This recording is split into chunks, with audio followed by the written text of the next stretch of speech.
안녕하세요. 결혼한 지 3년 차의 30대 여성입니다. 지금 남편과 함께 미국에 있고요. 그런데 저희가 미국에 있는지 아는 사람은 아무도 없어요. 메신저가 있으니 아예 연락이 다 끊어진 건 아니지만요. 아무튼 이런 상황인데 엊그제 아주버님하고 형님이 쌍으로 연락을 해왔습니다. 어머님이 병원에 입원하셨는데 그래도 자식돌이는 해야 하지 않겠냐며 말이죠. 그리고 그 연락을 받고 나니까 자식돌이가 도대체 뭘까 하고 생각하게 되대요. 어머님은 본인 스스로 어머니 노릇을 하셨다고 생각하시는 건가 묻고 싶기도 하고. 남편하고는 친구의 소개로 만났어요. 그런데 좀 속상한 이야기지만 남편과 제 소개팅은 사실 친구가 좋은 뜻으로 주선해준 자리는 아니었더라고요. 나중에 알게 된 건데 소개팅을 주선해준 친구 생각에 조건이 안 좋은 남자를 소개시켜주면 제가 자존심 상해할 것 같았고 그 꼴이 보고 싶어서 만든 자리였다나요? 유치하죠? 저도 그 친구가 저를 왜 시샘했는지는 지금도 모르겠어요. 그 사실을 알고 나서는 솔직히 곁에 둘 사람이 못 된다는 생각에 제가 연락을 끊었거든요. 하지만 한편으론 그 친구한테 고맙기도 해요. 남편하고 저는 첫눈에 서로에게 호감을 느꼈고 그래서 얼마 지나지 않아 바로 연인 사이가 되었으니까요. 비록 고졸의 기술직, 소위 결혼시장에선 별 볼 일 없는 조건의 남자였지만 사람이 성실하고 진중했어요. 제가 하는 모든 말에 귀 기울여 줄 줄 알고 배려할 줄 아는 따뜻한 사람이었죠. 반면에 저는 솔직히 남편에겐 너무나 처지는 조건이긴 했어요. 다른 무엇보다도 일단 저는 고아였으니까요. 하지만 그렇다고 제가 불행한 인생을 산 것은 아닙니다. 비록 성인이 되기 전까진 줄곧 보육원에서 자랐지만 나름대로 인서울 대학에 진학해 졸업 후에는 어엿한 사회인이 되었으니까요. 하지만 제 자신이 스스로를 어떻게 생각하건 간에 사회는 늘 저를 불쌍하고 어딘가 부족한 사람처럼 대했고 그래서 결혼은 고사하고 연애도 엄두가 나지 않았거든요. 그런데 얼떨결에 하게 된 소개팅에서 남편을 만났고 연애 2년 만에 프로포즈까지 받았으니 이게 꿈인가 생시인가 싶었다니까요. 남편이 저한테 그러더라고요. 자기가 알기로 모아놓은 돈이 1억 정도 있으니 그 돈으로 어디 전세라도 구하면 될 것 같다고요.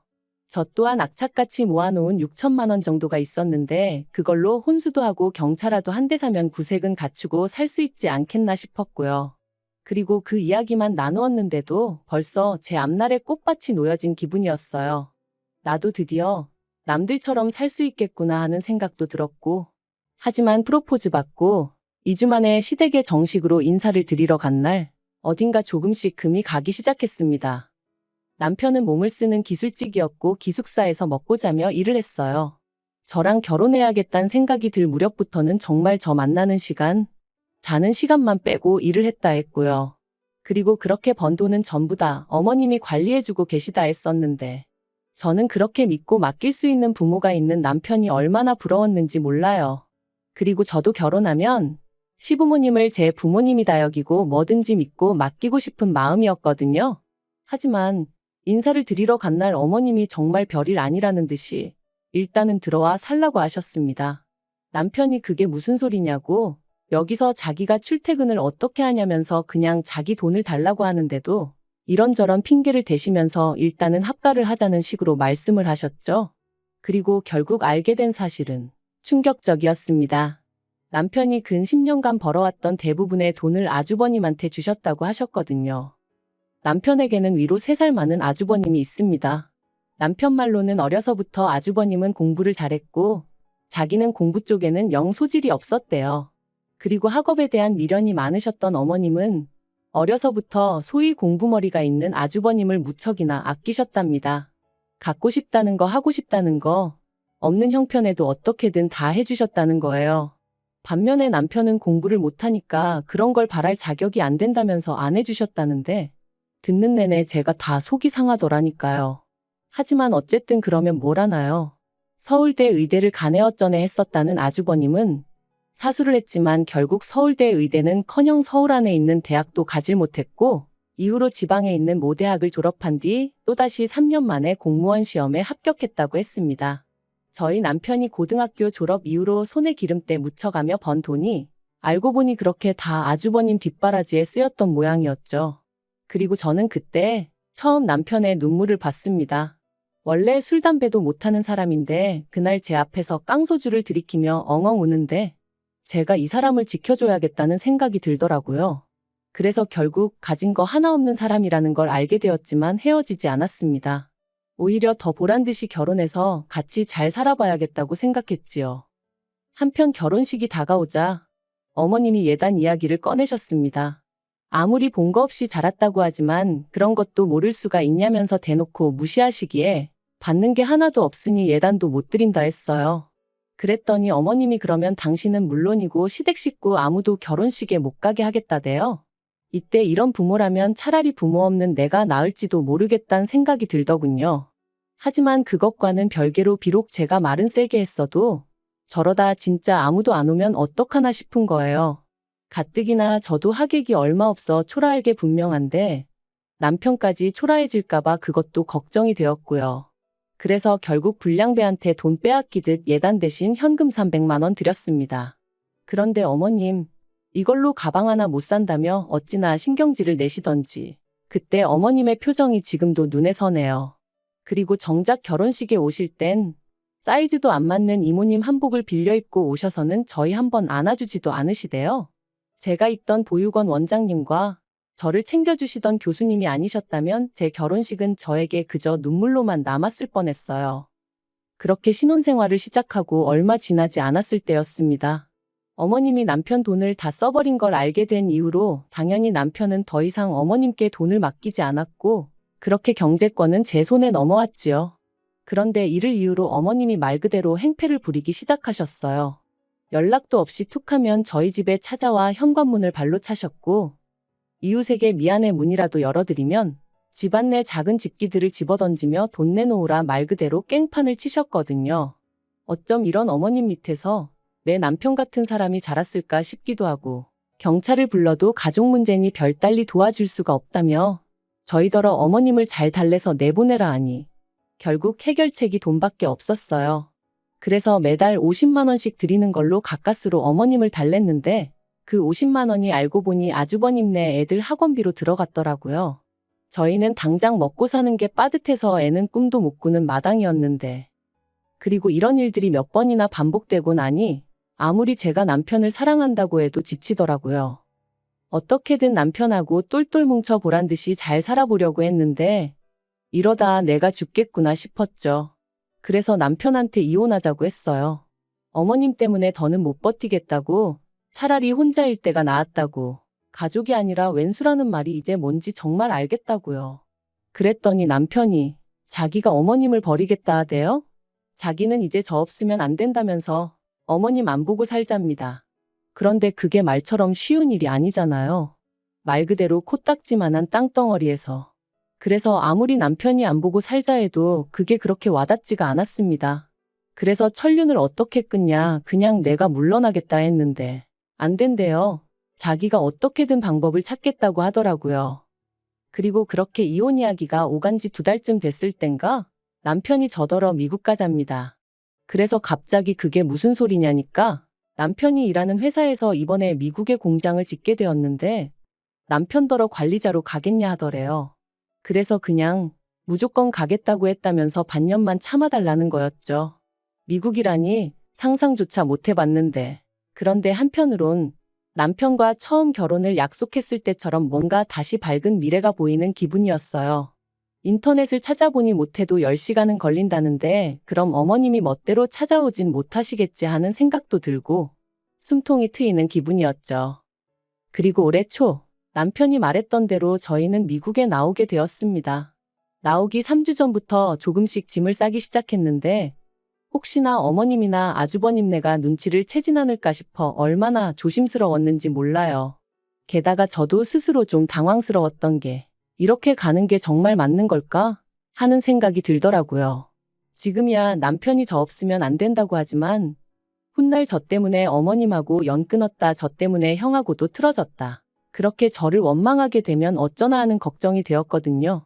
그래서 몇 번이나 남편에게 정말 괜찮겠냐 후회 없냐 물었고 그때마다 남편은 내가 내린 결정이다. 후회하지 않는다 당신 탓하지 않을 거라며 저를 안심시키려 들었지만 그럼에도 불구하고 어째서인지 하루가 다르게 걱정이 커져만 갔어요. 그런데 정말 어머님께 감사하다고 해야 할까요? 마지막 남은 전까지 끊어내게 해주셨거든요. 출국을 일주일 남기고 저희 나름대로 이별식이다 생각하며 어머님과 식사 자리를 갖게 되었습니다. 저희 계획대로라면 정말 마지막이 될 자리였으니 말 한마디라도 좋게 주고받을 수 있으면 살아가는데 위로가 되지 않을까 싶기도 했고요. 그런데 그렇게 모인 자리에서 어머님이 대뜸 너네 전세 계약은 언제 끝나냐 하시더니 그게 보증금이 얼마냐고 물으시더라고요. 여담이지만 어머님은 저희 부부가 돈도 얼마 못 번다는 걸 뻔히 아시면서도 그렇게 만날 때마다 돈. 아무튼 그래서 그건 왜 궁금해하시냐니까 아주머님네가 이사를 가야 한답니다. 시조카들이 통학하는데 신호등도 있고 그래서 위험하다며 학교를 품고 있는 아파트 단지로 이사를 가야 되는데 돈이 한 5천 정도 부족하다고. 그러니까 일단 저희더러 집을 작은 데로 옮기든 시댁으로 들어와 살든 하고 저희 가진 돈은 아주버님네한테 좀 빌려주라나요? 정말이지 한숨이 절로 나왔죠. 그래서 그렇게 못해드린다 하고 딱 자르니 어머님이 내가 너한테 물었냐 내 아들한테 물었지 하시는데 남편이 자리를 박차고 일어나더라고요. 그리고는 아무리 눈에 뵈는 게 큰아들밖에 없다지만 사람이 경우가 있고 염치가 있어야 하는 거 아니냐면서 작작 좀 하시라고 소리를 지르는 거예요. 정말 깜짝 놀랐어요. 결국 그렇게 저희 부부가 먼저 일어섰고 그게 마지막이었습니다. 이후로 일주일 동안 어머님은 물론이고 시댁에 관해서는 서로 일체 언급조차 안 했네요. 그리고 마침내 출국 당일 공항에 도착해서야 어머님한테 전화를 드렸습니다. 그런데 어머님은 전화를 받으시자마자 싸가지 없는 자식들이 이제서야 전화를 했다며 욕을 퍼부으셨고 일말의 희망마저 거둬들인 저희, 아니 남편은 전화에다 대고는 저희 한국 든다고 그러니 이제 저희 죽었다 생각하시라고 악을 썼어요. 그리고는 어머님이 뭐라고 대꾸도 하기 전에 전화를 딱 끊어버리더군요. 미국에 도착하고 이후로 두세 달은 정말로 정신이 하나도 없었어요. 남편이나 저나 영어는 아주 기본적인 의사소통밖에 못하는 사람들이었고 그렇다 보니 여러 가지로 신경 쓸 일이 한두 개가 아니었죠.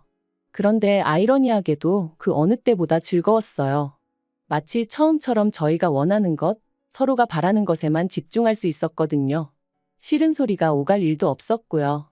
그래서 저희 두 사람 사이는 전에 없이 더 가까워지고 돈독해져 갔습니다. 그리고 벌써 미국에 온 지 10개월이 다 되어 가는데 아주버님한테 연락이 왔어요.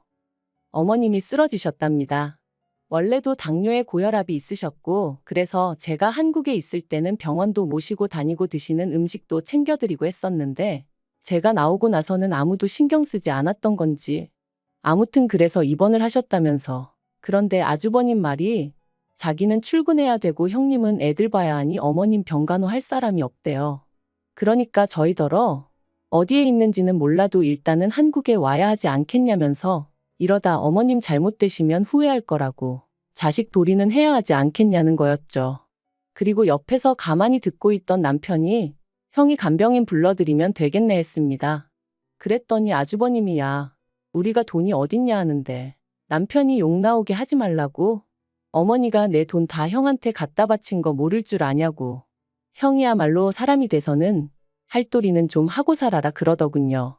그런데 아주버님도 가관이었어요. 난 네 돈인지 모르고 썼어. 내가 달라고 한 거 아냐. 듣는데 정말이지 어이가 없더라고요.